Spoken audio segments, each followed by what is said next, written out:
Oh, Jen, I just realized you won't be. I don't know if you're going to be able to. Oh, you are. I'm sharing my screen. Okay. Very good. Hi, everyone. Welcome. I am excited that you are here today, Monday, week 14. Where has time gone? Holy cow. Um, so I'm going to get us started just with a few announcements today, and then I get to introduce Pedro as our guest speaker. So first of all, I got the email that the SRTEs are available. If you are new to the Penn State system and are not familiar with SRTEs, that's how I get feedback, and that's how my supervisors see my feedback about this class. And I want you all to know that I take these really, really seriously. So SRTEs are a great way to let me know what's happened for you over the course of BiSci. I'm going to give you one other option here in just a couple of moments. But yeah, hold on for that. So the last packback prompt will come to you at the end of class today. And so that will be available. And then next week will be a packback makeup time. So I'll send you an announcement via Canvas. So if at any point during the semester you have missed a packback question and need to or want to go back and do that, that will be a time for you to be able to do that. So this week is the last packback, and the next week will be makeup time. I want you all to know that the doodle poll is still open for TA conversations, and I am having so much fun talking with those of you who have come already for those conversations. I love talking with all of you, and I love thinking about the future of BiSci. So please continue to sign up for those conversations to come and talk with me about the potential and what it means to be a TA. I can give you all kinds of details for that. And yeah, so please sign up. If you have any inclination that you might like to be a TA, please sign up there on the doodle poll. If you have questions about your ecological identity project, we will be diving into some more things that might help you with that this week, both today and on Wednesday. But if you have other questions, please reach out to your TAs about that. So that's, yeah, they've done it. So they can help you through that process. Pedro, would you change the slide for me? And then the final blog prompt is up, and the title is Coach Us. So this information goes directly to me, and it gives you an opportunity to give all kinds. So on the SRTE, you're often just filling in numbers or bubbles or something like that, with the capability of giving short comments. I am giving you this opportunity in the final blog prompt to participate in giving any improvements. So given that it is my intention, our intention, to make improvements in BiSci 3 from one semester to the next, we ask for your help. Considering all of the elements, pick one area or two or three, that improvements should be made, and offer your ideas of how we might make such improvements. We're going to be doing some good work on BiSci 3 this summer, and getting ready for future semesters, and we look forward to incorporating your feedback in that system. So between the SRTE and the blog prompt, and it's really helpful if you do both because they provide different kinds of feedback, I am really grateful for you in advance to consider doing that. And so with that, I'd like to introduce Pedro. He is here to teach this class today on identity and how it ties into all the things that we've been talking about this semester.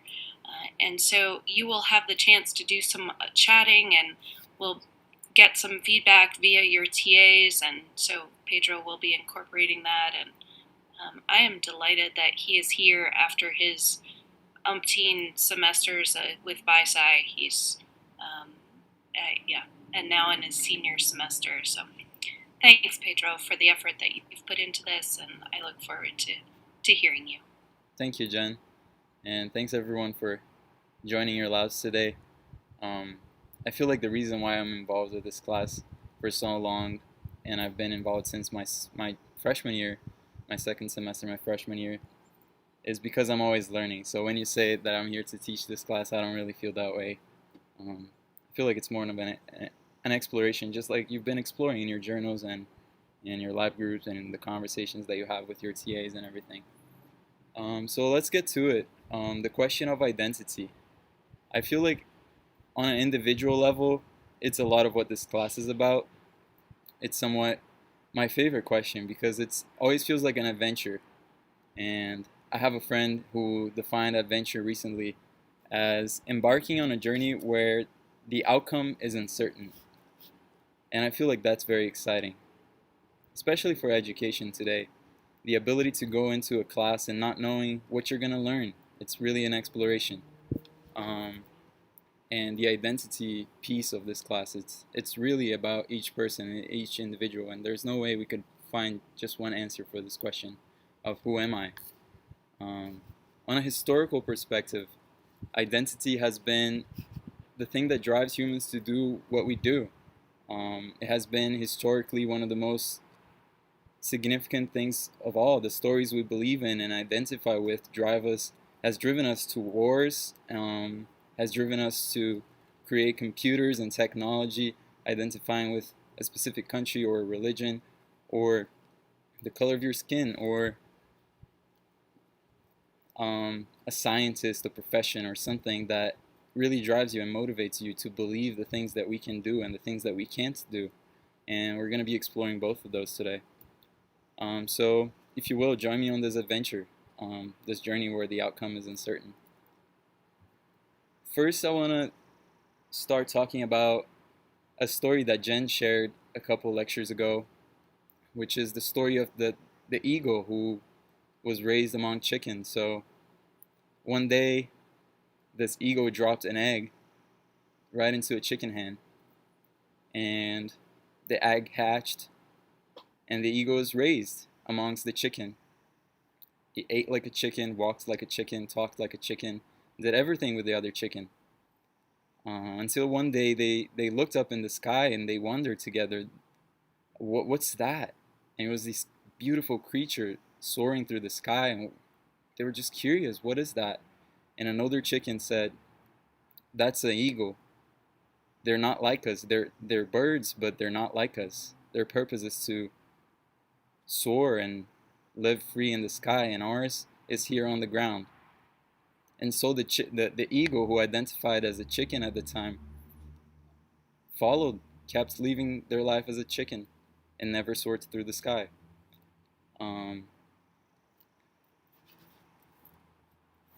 So to get us warmed up, I want to invite you to consider this quote, thinking in the context of that story, that most of us go all the way through life as complete strangers to ourselves.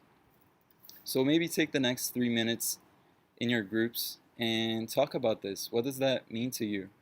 What does that make you think of? Or what questions rise to you? So take the next 3 minutes to do that. I'm going to stop sharing my screen because I can't see my thingy. But yeah.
So I know 3 minutes is a short time to talk about this, and there's a lot to unpack and just explore within these questions. So I appreciate you all taking the time to talk about it, and unfortunately, hopefully, you have more time to talk about it in your lab groups this Friday.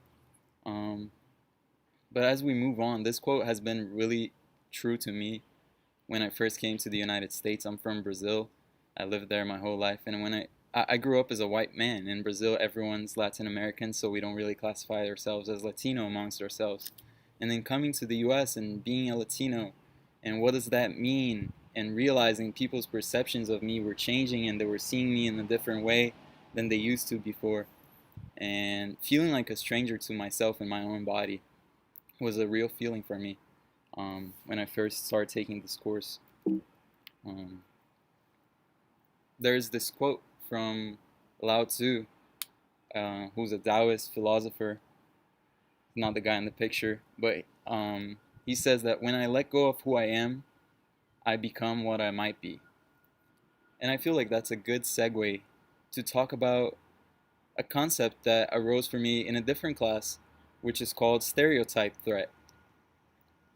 Stereotype threat happens when the things we identify with start to become a threat because of the stereotypes that come along with that identification. And they did this study in Princeton that had 3 groups. The first group was the control group, and they did 2 other groups of experimentation. So they gathered black and white students in Princeton and had them go through a mini golf course. So for the control group, they didn't give many instructions. They just allowed the students to play the mini golf and see where they got, how much they got, and they got an average. Then for the first experiment group, the black and white students received as instructions that the mini golf course was going to be a way to measure their ability to perform their natural ability in playing sports. And when they did that, the white students had a significant increase in the amount of strokes they took to complete the mini golf course, while the black students had about the same average as they did before when they weren't told anything. So in that case, the stereotype threat was the idea of being white, or you associate natural sports ability with being black and not white.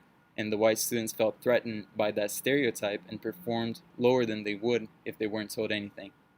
Then for the third group, they told the black and white students in Princeton that the mini golf course was going to measure their ability to think analytically or to think logically about things in general, to think about in that context of sports. And what happened was that the number of strokes for black students increased while the number of strokes for white students stayed the same.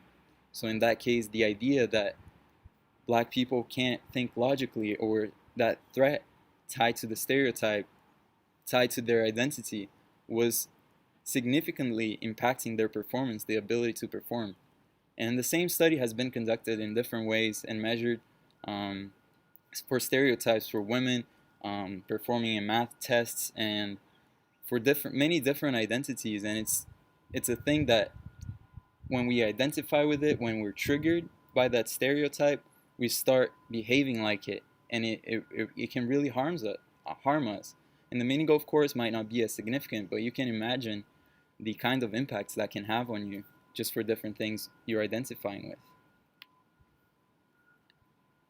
So when I hear that, the first thing that I think about is, what can I do about it then? If that's a thing, do I have any control over that?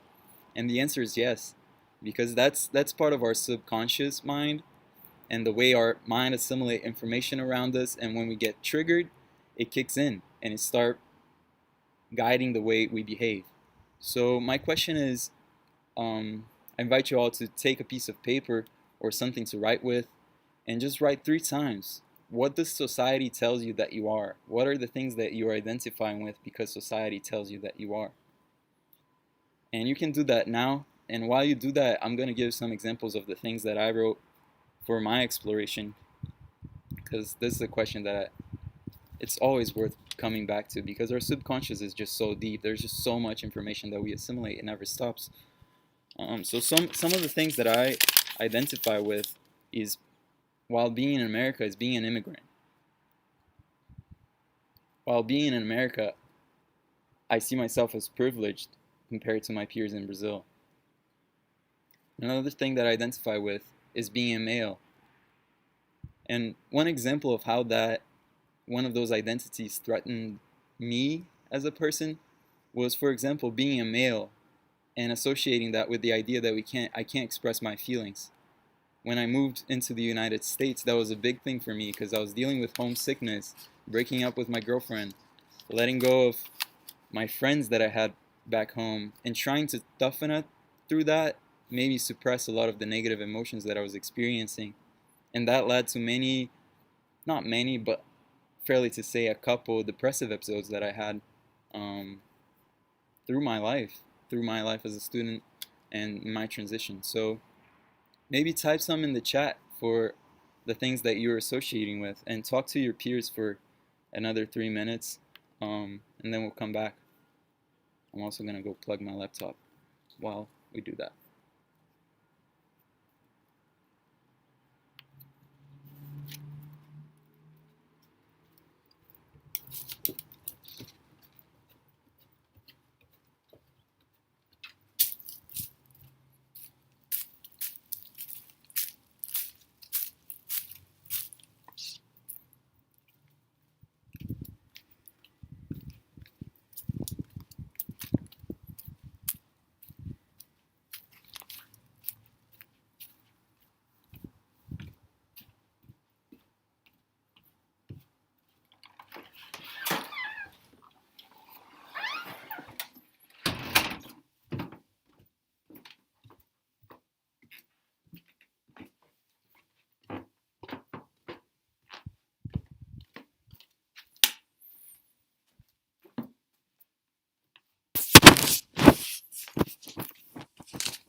So I hope you got to start noticing some of the things that we identify with, and bringing that some of that subconscious to the surface, because that's where we can actually make changes to it.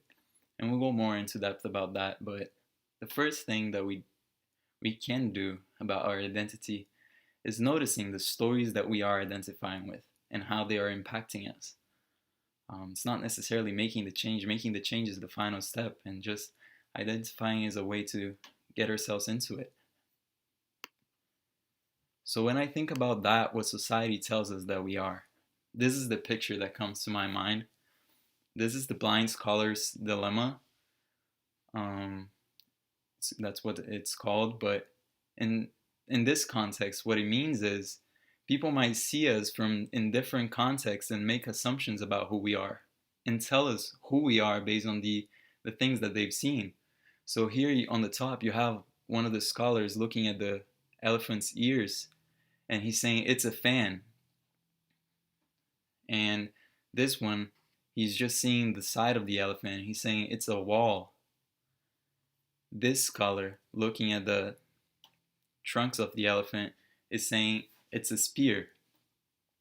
Of course, if the elephant identifies with the things that people who are seeing him from the outside, such as the fan, he won't be able to be fully the elephant that he is. Um, Fortunately, elephants are much smarter than that, and they won't fall for that kind of bull. They would just be themselves, and they know that it's important that we come to our senses to understand that we are multidimensional, and that the perspectives that come from outside and the way that people see us and the way that society interprets who we are is just a very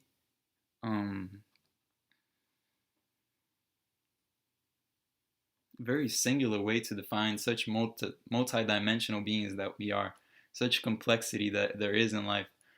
Um, so that as a segue into the apathetic approach, who am I not? It's the idea of ourselves carving the blocks of our lives, being the artist and the piece of art, and carving out those parts of those stories that don't really fit our lives, that they're just assumptions and that don't have to be true. I know for this piece, I wanted to share a story about my college major and my journey through that exploration with just trying to carve the block for my parents' needs. Because as a kid growing up, I identified with their idea of success based on the things that I was doing and what I was praised for, and those always often defined success for me. So for a long time, I was just trying to please them and carve the block in a way that they would be proud of the art that I was doing, which was my life, right? Both the artist and the block is what the piece of art is our life. So for a long time, I was trying to carve and going in the direction of being a business major to try to please them. But if you do some art, and we're going to tap into creativity next Wednesday, so I don't want to go too much into it. But if you want to make true art, you have to make it for yourself. You have to make it based on how you feel. And to me, carving out that part of the block that was for them and starting to do it for myself was a big piece of my college journey. Let me see my notes.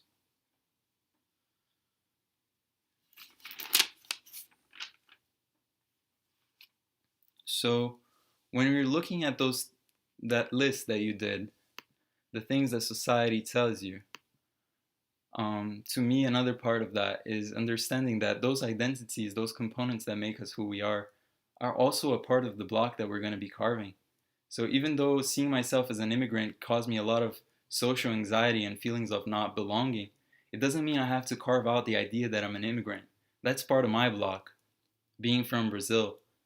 What is not true is that because of that doesn't mean I don't belong. It means that in a conversation, I can introduce a cultural piece or a different perspective that will enrich the conversation in many ways. So I don't have to be shy or isolate myself because I don't feel like I belong in a context, but rather use that piece of the block to really create something that is meaningful to me. Other possibilities is I am not my body. I know that a lot of people in my social circles, myself included, struggle a lot with body image and just the way that we look. And those are things that threaten our ability to, it gives us anxiety, it gives social anxiety, and doesn't allow us to be fully human. So carving those out and acknowledging that the body is rather a miracle. It's the most sophisticated piece of engineering that there is on Earth. Um, and being grateful for that miracle, allowing ourselves to build on our bodies based on the, the, the choices that we can make throughout our days, instead of being attached to the ideas that are pushed around us and make us think different things. Another one that is very relevant in my social circle is I'm not my social media profile. I know a lot of people are very, myself included, very addicted to the idea of likes and being seen on social media and sharing our story and sharing things for the sake of others seeing ourselves. Um, and social media can be such a beautiful platform to connect with others, but so many times we identify our value and our worth through the many likes that we get or something like that. Another one is that I want to talk about real quick is I am not my thoughts. And that one is, let me just check the time real quick. Okay. And that one is because our thoughts is just an accumulation that we do over time based on the context that we're in and the people that we surround ourselves with. And it's easy to get caught up on those unconscious loops of negative thoughts or thoughts that slow us down. I'm lazy. I'm not worth it. I'm not smart enough. Those thoughts are accumulations that we make through our lives, and we don't have to identify with them. We can just notice them and maybe carve them out and slowly start building consciously the kind of thoughts that we want to start having. I feel like that's a very important piece when considering mental health and the way that we approach our everyday life, because we're always talking in our heads. We're always having that conversation, and if it's happening unconsciously based on the things that we're seeing and not consciously, we can really harm ourselves. So maybe try playing with some of them. Play with that list that you wrote and see the things that you want to carve out from the things that society is telling you that you are, and bringing that to consciousness and bringing that to our awareness and start shaping it in a way that it's meaningful to us and it's meaningful to our path, and creating a story that really help us be fully human, be fully engaged, be blissful in this life.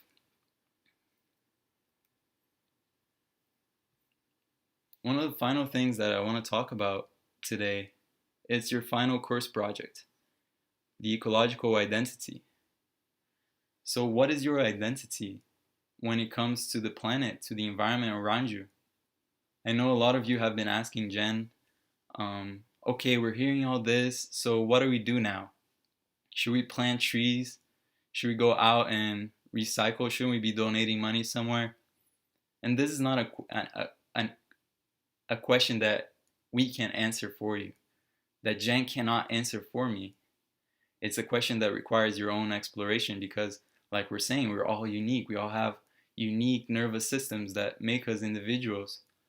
There's this quote from Margaret Thatcher that says, we're all absolutely unique, just like everybody else. And that's part of your footprint. How are you connected to Earth? What does that mean to your story? How are you going to take charge of the things that you've learned through this class and the connections that you made and apply it to your story, the identity that you're going to develop day after day in your conscious choices? So who am I from an Earth's perspective? That to me, the more I carve out of my blocks and I identify stories that are not real to my being, the more I realized that I want to steal a quote from Alan Watts. He says that just like a tree that is on Earth produces apples. Just like a tree apples, the Earth in the solar system, there's Earth, and this Earth peoples. So the more I carve out those stories, I acknowledge that my body is just an accumulation of food that was raised on Earth, and that I belong in this environment, that I am connected to this environment, and just like I'm borrowing this body from Earth, I will one day return it to it. Therefore, my larger body, which is Earth, it's part of my story to take care of it. That's my connection to it, and I hope you can explore your own connection and how do you see yourself playing a role in creating an atmosphere for the Earth to heal, for the Earth to prosper, and how are you going to get involved? How are you going to craft your skills and make them meaningful to create this well-being, to enhance the well-being on Earth. What does it mean? What has the cosmos told us? And in the book, and I believe Jen said that 14 billion years ago, a particle of hydrogen exploded. And no, how is that quote? If you put hydrogen in a vacuum and wait 14 billion years, you're going to get giraffes and butterflies. So what does that mean to you? What does it mean to be 14 billion years old? The particles in our bodies, they have been in the universe for longer than we can even fathom. It's wild just to think about it. What does that mean to you? To be a collection of all that has ever been and all that's ever going to be. You're part of it. I am part of it. What's that mean to you? I think those are very, very interesting questions to think about. And not necessarily try to tap them with our intellects, but just notice how it makes you feel to be a part of the cosmos. I also want to share an example of an ecological identity project from a friend of BiSci, Alex. So I'm going to stop sharing. And I'm going to share her video with you guys. This is the project that she did. She did a poem, and it's pretty dope. So I hope you can enjoy it.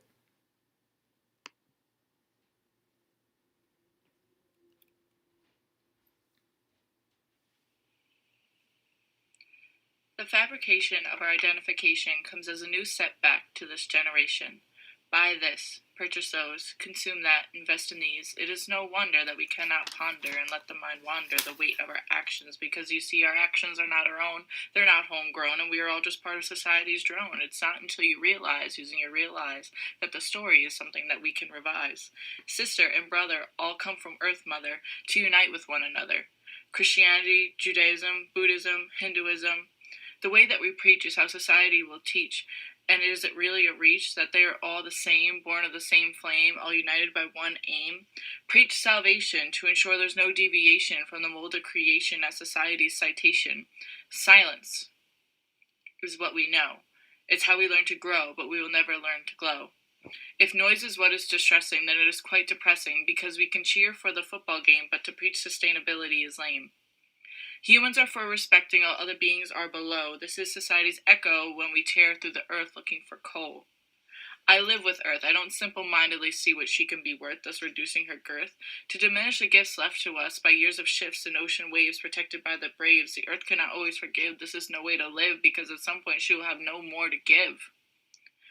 Drink your milk so you can grow, get your calcium so you have strong bones, curl your hair, paint your nails, make the boys stare, compete with other females. But what can I drink for my soul? What nutrient will help my spirit grow? What beauty product do I use to make my inner beauty glow? When you told me I can't live my dream job because I came out a girl, you put my life into a whirl. 2017, the year of progression, but what about all the inequality still unseen? We still have suppression. Black lives matter, but so do blue. You can be a CEO, but not if by you mean a girl. Before I even exited the womb, society planned my life from birth to the tomb. Society decided I was going to perform ballet. My voice I would have to downplay, and I would marry a rich man and work at home someday. Is this my ecological identity? Is this the earth left for me? Is this going to be my legacy? As long as you don't let yourself slide and become blind to the truth, allowing others sell to you how you should do you, and give you fake news because it's better to all share the same views. This way no one can refuse the societal cues to accuse brother and sister for crimes and twos because they don't have the color skin that society can excuse. Society tells me to sit down, to always hide my frown, and to keep my feelings bound. Well then, I have a message for society too, because it's not until you realize, using your realize, the story is something that you can revise. Society cannot control me. I am a being, I am free, and I identify as me. Hide my pain, keep my opinions in vain, stay in society's lane. You're pretty, you're slender, you're tall, you're attractive. This is what society named me. Appearances is all that matters, it appears to be. But I cannot be claimed, and I will go to the grave before I'm shamed for not being what society named. I cannot be perfect, and I'll never be the same, and I'll never fit into society's main frame. I identified as a storm. I identify as outside the norm, and I will not conform. I am the wind in the trees. I am an ocean's breeze. I am the lake in winter you see freeze. I am no one's pawn. My presence cannot be withdrawn. I can say that I am me with pride because I can put society aside, allow my soul to be my guide. I am the stars in the night sky. I am the sun you kiss goodbye. I am a mountain standing high. I'm energetic. I'm blunt. I'm curious. I'm empathetic. I am more than what appears to be, and my soul is deeper than the sea. It is not until you realize, using your realize, a story is something that you can revise. I am a being, I am free, and I identify as me. Who are you?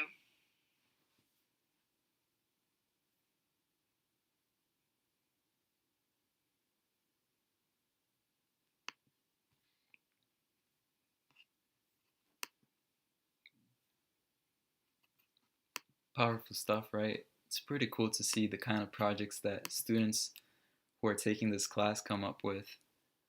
There's this other quote that I want to share that says, "The only thing we have to do to ensure the earth is doomed to the next generations is doing exactly what we're doing."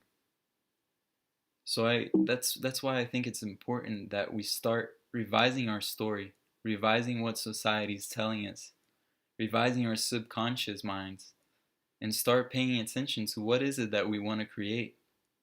Us, really, aside from the pressure from other people, and aside from the things that we have been told. What is a story that, how can we recreate our story, reclaim that responsibility, and start creating something that we can be proud of, that the next generations can be proud of?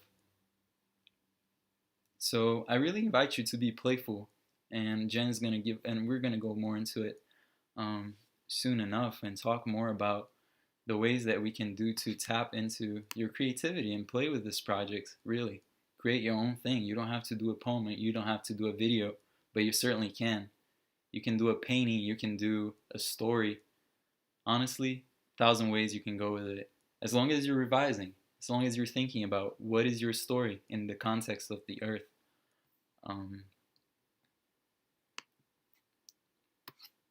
So we have 10 minutes left, and the packback question that we have for this week is, well, there's this quote: "Beliefs are frozen thoughts about yourself and the world."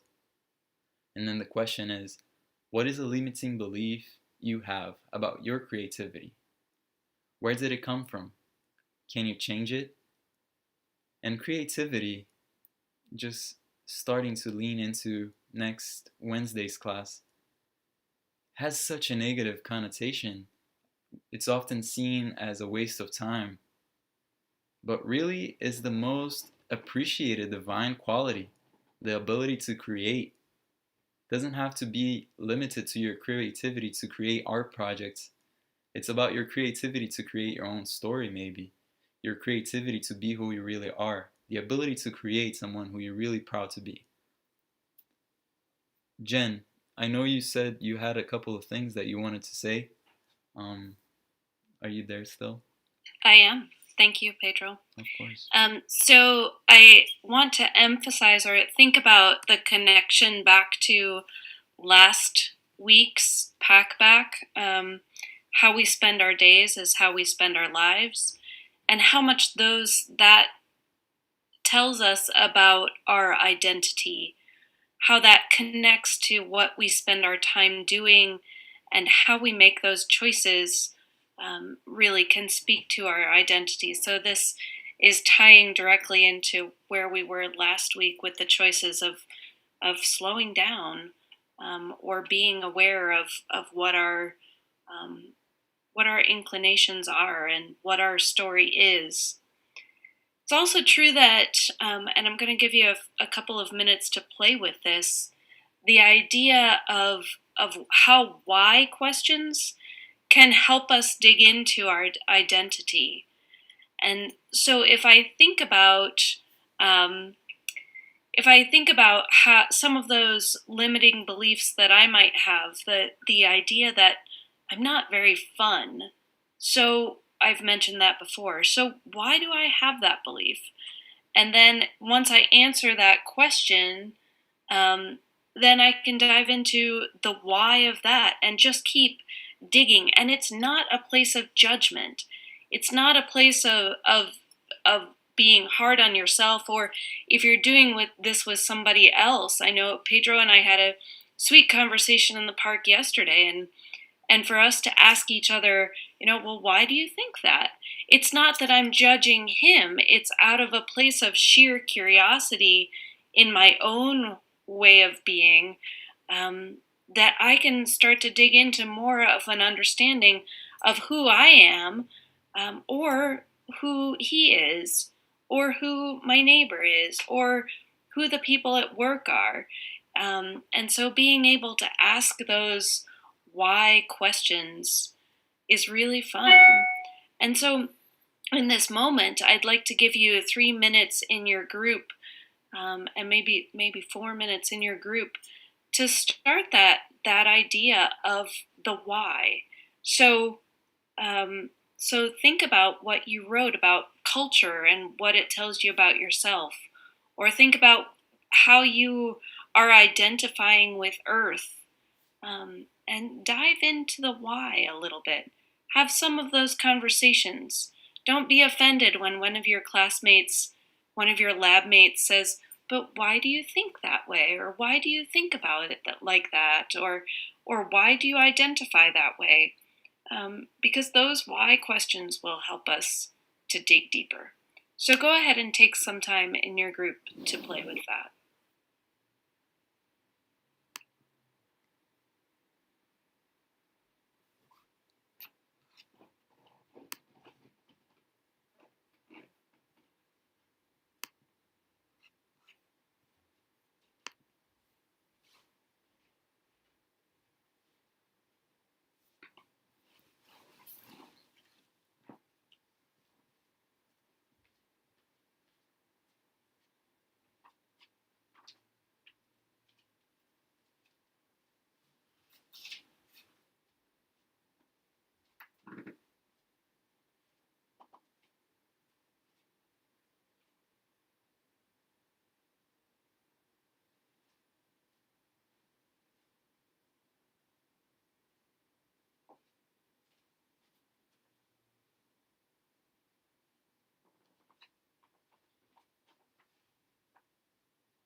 And the last thought that I'd like to leave you with is the idea that we might be less about being nouns. So if I think about my job title, instructor or program director, if I think about being mom, if I think about being the age that I am, if I think about being Jennifer Lynn Anderson, maybe it's less about being those nouns and more about being verbs. What do you think about that? What if I think about being and relating and becoming and questioning and evolving and creating? I feel like those words, the verbs, speak more to figuring out my identity. It's an evolution, it's a maturing, it's a process of growing that we are all going through, whether you're 19 or whether you're 47. It's a matter of just being. It's a process. And so I want to thank Pedro today for putting this together for us, Thank for you, your Jen. thoughts. Yeah, of course. We are delighted to have you here. You're getting all kinds of cool comments in the chat. And I look forward to being with you. Pedro and I will work together to put Wednesday together for you. And I hope that you all have a really beautiful day. Yeah, thank you, Jen. And thanks for letting me be a part of this adventure. It's always a fun time. Thanks, everyone. I hope you had some exploring.